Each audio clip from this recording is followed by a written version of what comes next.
Hi friend, नमस्कार। मैं इनके जी महाराज सागर भाई। तो चलिए फ्रेंड, आज हम बात करते हैं सावन का जो पूर्णिमा है। सावन का जो पूर्णिमा आने वाला है फ्रेंड, उसमें आप वशीकरण कर सकते हैं। और वह वशीकरण कर सकते हैं जिसको आप जानते हैं, जिसको आप प्रेम करते हैं, उसके लिए वशीकरण होगा। और जो वह वशीकरण होगा फ्रेंड, मैं वह आपको बताने जा रहा हूँ, क्योंकि वह वशीकरण आपको धतूरे का जो फल होता है, धतूरे का फल और आंख समझते हैं ना, एक होता है आंख, जो पुष्प होता है, आंख का पुष्प, धतूरे का फल। शिवरात्रि के पूर्णिमा में आपको लेकर के जाना है। रात्रि में जब 12 बज जाए उस समय, तो क्या लेकर के जाना है फ्रेंड, मैं आपको बता रहा हूँ। जो धतूरे का बीज है, जो धतूरे का पेड़ है, धतूरे पेड़ का जो जड़ है, उसके जड़ को आपको पहले, एक दिन पहले आपको निमंत्रण देना है।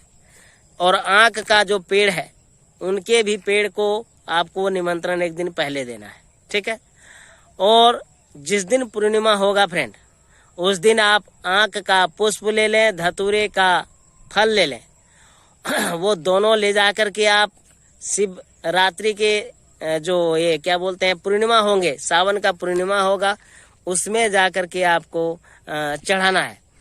और चढ़ा करके एक पुष्प आपको चढ़ाना है, एक फल आपको चढ़ाना है, और चढ़ा करके उसको फिर वापस उठा लेना है फ्रेंड। ऐसा नहीं कि आप उसे रख देंगे वहीं पे, ऐसा नहीं करना है, आपको दोनों को साथ में लेना है, ठीक है।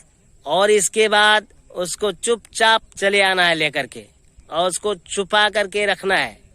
इसके बाद रात्रि के समय में फिर आपको जाना है उस पेड़ के पास, जो पेड़ को आप निमंत्रण दिए हैं, उसी पेड़ का आपको फल चाहिए, उसी पेड़ का आपको पुष्प चाहिए, दोनों का, आंख का और धतूरे का। अब आप क्या करेंगे फ्रेंड, आपको रात्रि में 9 बजे के बाद आपको उखाड़ने के लिए जाना है। दोनों लाइट लेकर के जाए, बारिश का मौसम है, कहीं सांप वगैरह ना निकले वहां पे, इसलिए आपको जाना है लाइट के साथ। और जड़ को उखाड़ना है, आंख का और धतूरे का, दोनों का जड़ उखाड़ करके आपको दोनों को जड़ को एक साथ मिलाकर उसे बांधना है।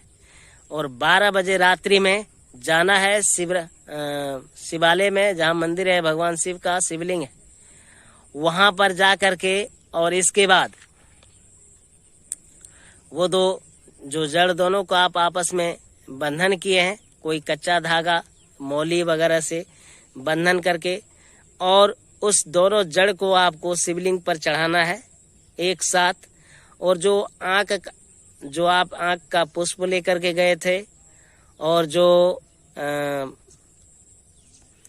धतूरे का जो फल था लेके गए थे, वहां पर जाकर के आपको धतूरे को तोड़ना है। धतूरे के अंदर से जितने दाने निकलेंगे फ्रेंड, उस दाने को आपको वहां पर गिनती करके रख लेना है। और इसके बाद वो जो छिलका होगा, उसका छिलका को कहीं ले जाके भसा दें, या जो भी करना है आप उसका करें। आपको केवल वो दाना चाहिए, वो दाना लेकर के, और पुष्प को भी रखना है साथ में, और वो जड़ी जो आप चढ़ाए भगवान के मंदिर में, जो शिवालय में, उसको आपको पास में रखना है। 12 बजे तक उसमें दाना करीबन, आपका जो धतूरे का बीज है, उनमें दाना करीबन 108 या कुछ ऐसे निकलेंगे। उस दाने को आप शिवालय पर एक एक करके ओम नमः शिवाय करके आप चढ़ा सकते हैं, और चढ़ा करके सबको अपने पास में रख लें।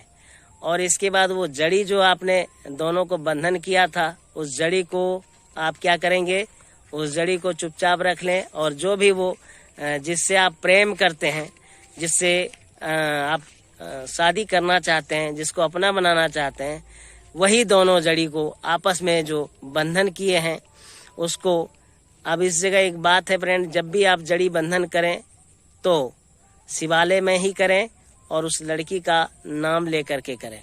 और ऐसा करने से आप जिससे प्रेम करते हैं वो दोनों आपस में जड़ी जो है उसके घर के पास में जहाँ पे आपको मौका मिले वहाँ पे उसे आप छुपा दें। ज़्यादा अच्छा होता है जब वहाँ जिधर से वो लड़की आती है उस रास्ते में नीचे दबा दें।